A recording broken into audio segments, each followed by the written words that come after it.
bahan yang akan kami pergunakan dalam pembuatan mukres pengelolaan lingkungan belajar outdoor adalah ini ada styrofoam, ada kardus bekas, ada kertas karton berwarna, ada kain panel, ada lem kayu atau lem foam, ada juga stik es krim, ada sedotan plastik, ada juga lakban atau perekat.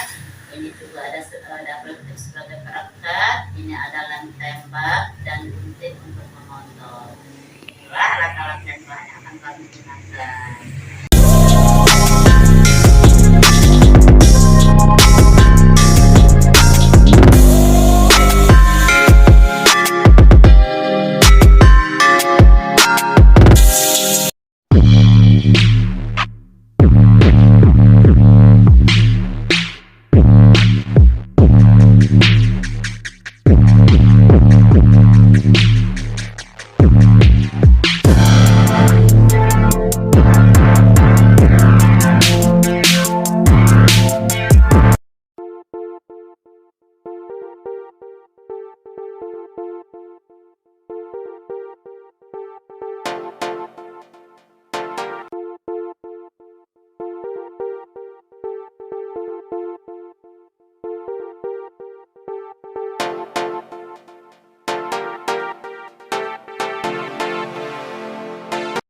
Selamat datang di PAUD Bina Bangsa.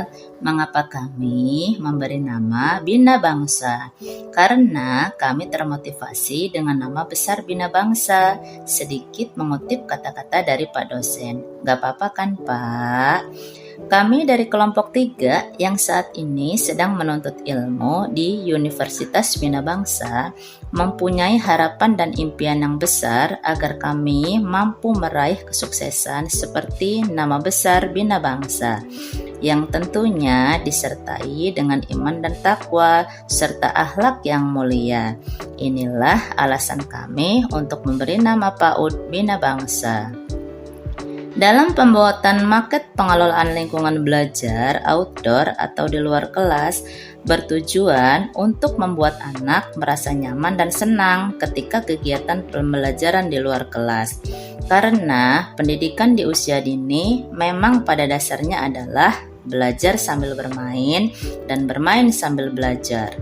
Perlu diketahui bahwasanya pelajaran di luar kelas tak hanya berperan sebagai tempat bermain, akan tetapi sebagai wadah untuk mengekspresikan keinginan anak dan sebagai media pembelajaran yang efektif ketika anak merasa bosan dan jenuh di dalam kelas. Karena kegiatan di luar ruangan merupakan suatu bagian integral dari program pendidikan anak usia dini. Pengelolaan lingkungan belajar outdoor adalah sebagai fasilitas yang dapat dimanfaatkan untuk membantu perkembangan anak. Ketika anak-anak bermain di luar, mereka menunjukkan ketertarikan serta rasa ingin tahu yang tinggi karena lingkungan di luar kelas selalu ada kejutan dan kaya akan perubahan. Contoh media pembelajaran outdoor seperti area air. Aktivitas dalam air sejak dini membantu anak untuk mengembangkan semangat, menjaga kebugaran jasmani anak, dan juga membantu mengembangkan kekuatan otot, mengkoordinasikan keseimbangan. Bermain dengan air tidak hanya mengajarkan bergerak melalui air, namun mendorong eksplorasi, rasa ingin tahu, kepercayaan diri, kegembiraan, ketertarikan, pengambilan resiko, dan penentuan. Area memanjat. Pada umumnya, tempat bermain di TK telah memiliki peralatan memanjat. Anak-anak dari berbagai usia sangat menyukai daerah ini. Anak-anak yang lebih muda mungkin hanya akan memanjat lebih sedikit. Merupakan hal yang sangat penting bagi guru membiarkan anak belajar sesuai kemampuannya sendiri dan tidak memaksakan melebihi kemampuan mereka. Hal lain yang perlu diperhatikan adalah resiko kecelakaan yang cukup tinggi di area ini.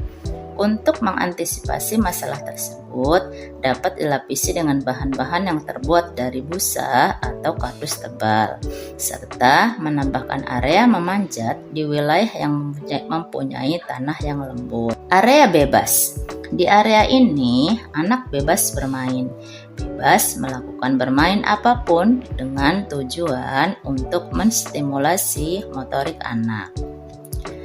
Area bermain. Area bermain ini berdasarkan pada teori-teori bermain anak, tidak hanya memberikan kepuasan terhadap anak, akan tetapi bermain dapat pula membangun karakter dan membantu sikap kepribadian anak.